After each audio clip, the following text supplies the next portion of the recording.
Hello, I'm Luke O'Connell, your door-to-door storyteller, and I'd like to give you a story. This story is called The Tale of Mr. Jeremy Fisher by Beatrix Potter. Once upon a time there was a frog called Mr. Jeremy Fisher.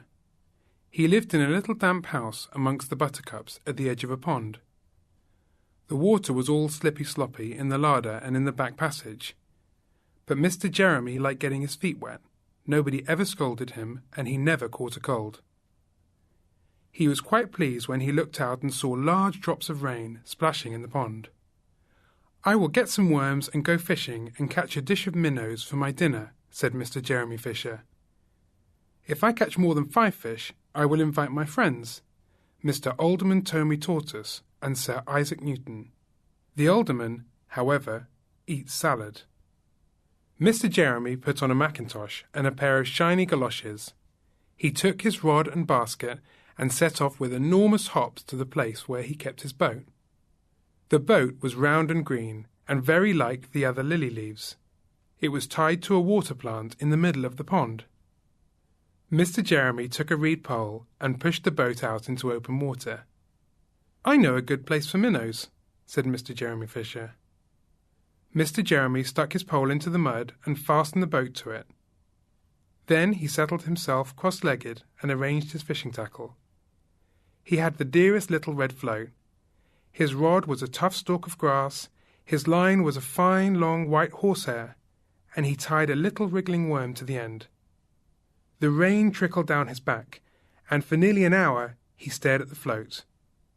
"This is getting tiresome. I think I should like some lunch," said Mr. Jeremy Fisher.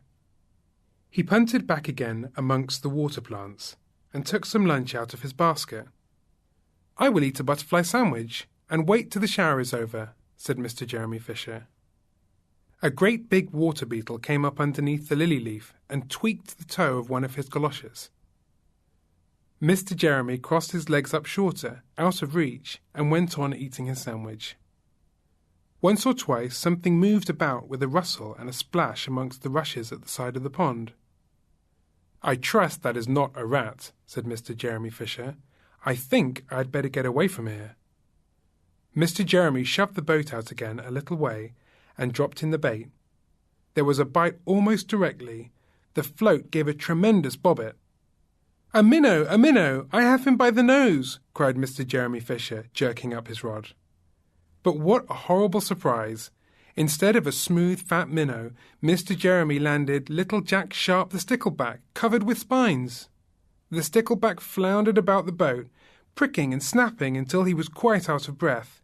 Then he jumped back into the water, and a shoal of other little fishes put their heads out and laughed at Mr. Jeremy Fisher. And while Mr. Jeremy sat disconsolately on the edge of his boat, sucking his sore fingers and peering down into the water, a much worse thing happened. A really frightful thing it would have been if Mr. Jeremy had not been wearing a mackintosh. A great big enormous trout came up, ker-flop with a splash, and it seized Mr. Jeremy with a snap. "Ow, ow, ow!" And then it turned and dived down to the bottom of the pond.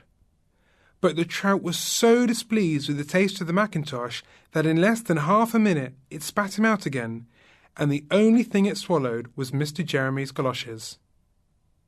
Mr. Jeremy bounced up to the surface of the water like a cork and the bubbles out of a soda water bottle, and he swam with all his might to the edge of the pond. He scrambled out to the first bank he came to, and he hopped home across the meadow with his mackintosh all in tatters. "What a mercy that was not a pike," said Mr. Jeremy Fisher.